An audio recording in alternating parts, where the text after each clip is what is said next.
Hi friends, welcome to పల్లవి వంటిల్లు. ఈరోజు vegetable sambar ఎలా తయారు చేయాలో చూద్దామండి. చాలా టేస్టీగా ఉంటుంది. దీనికోసం 1 కప్పు శనగపప్పుని ఉడికించుకొని మెత్తగా గ్రైండ్ చేసుకొని పెట్టుకోవాలి. చిన్న నిమ్మకాయ సైజ్ అంతా చింతపండు తీసుకొని 1 కప్పు వరకు రసం తీసి పెట్టుకోవాలి. కొబ్బరిని మిక్సీలో వేసుకొని వాటర్ వేసి మెత్తగా గ్రైండ్ చేసి వడకట్టుకొని 1 కప్పు పాలు తీసుకోవాలండి. తర్వాత స్టవ్ పై కడాయి పెట్టుకొని 2 స్పూన్లు ఆయిల్ వేసుకోవాలి. ఆయిల్ కొద్దిగా హీట్ అయ్యాక 1 స్పూన్ పోపు దినుసులు, కొద్దిగా కరివేపాకు, ఇందులోనే కొద్దిగా లావుగా కట్ చేసుకున్న ఉల్లిపాయ ముక్కలు వేసుకొని కలుపుకోవాలి.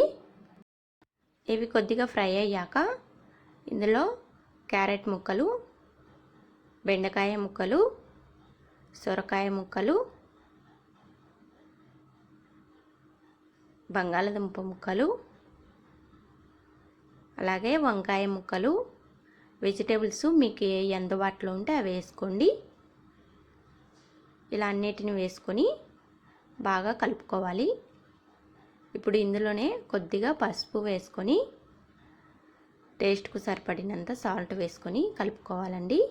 ఈ ముక్కలన్నిటికీ సాల్ట్ సరిపోయేమైనా వేసుకోండి. ఇప్పుడు బాగా కలుపుకొని మూత పెట్టుకొని ఒక 5 నిమిషాలు మంటని లో ఫ్లేమ్లో పెట్టి మగ్గించుకోవాలి. 5 నిమిషాల తర్వాత మూత తీసి ఒకసారి బాగా కలుపుకోవాలి.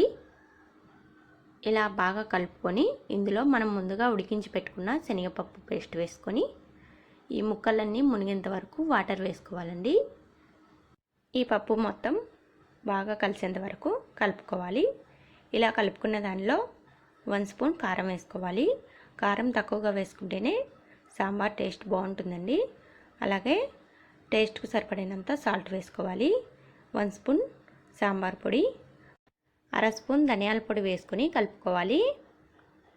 దీనిలోనే ఇంకొద్దిగా వాటర్ వేసుకోవాలండి.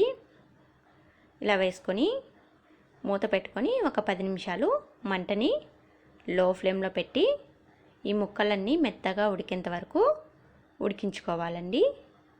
10 నిమిషాల తర్వాత మూత తీసి చూస్తే ఇలా ముక్కలు మెత్తగా ఉడికిపోతాయి. ఇలా ఉడికాక ఒకసారి కలుపుకొని ఇందులో మనం ముందుగా తీసి పెట్టుకున్న చింతపండు రసం వేసుకోవాలి. చింతపండు రసం ముందుగానే వేస్తే ముక్కలు అనేది సరిగ్గా ఉడకవండి. ముక్కలన్నీ మెత్తగా ఉడికాక చింతపండు రసం వేసుకొని ఒకసారి కలుపుకొని చివరగా కొబ్బరి పాలు వేసుకొని కలుపుకోవాలండి. ఇలా కలుపుకొని ఒక 2 నిమిషాలు ఉడికించుకోవాలి. ఈ సాంబార్లో కొబ్బరి పాలు వేసుకుంటే సాంబార్ అనేది చిక్కగా వస్తుంది, చాలా టేస్టీగా ఉంటుందండి. ఇందులోనే కొద్దిగా కొత్తిమీర చల్లుకొని స్టవ్ ఆఫ్ చేసుకొని ఒకసారి బాగా కలుపుకొని సర్వ్ చేసుకోవాలండి. చాలా టేస్టీగా హెల్తీగా వెజిటేబుల్ సాంబార్ రెడీ అయిపోయింది. ఈ వీడియో మీకు నచ్చితే లైక్ చేయండి, షేర్ చేయండి. మరిన్ని వీడియోస్ కోసం పల్లవి వంటిల్లు ఛానల్ని సబ్స్క్రైబ్ చేసుకోండి. Thank you for watching, friends.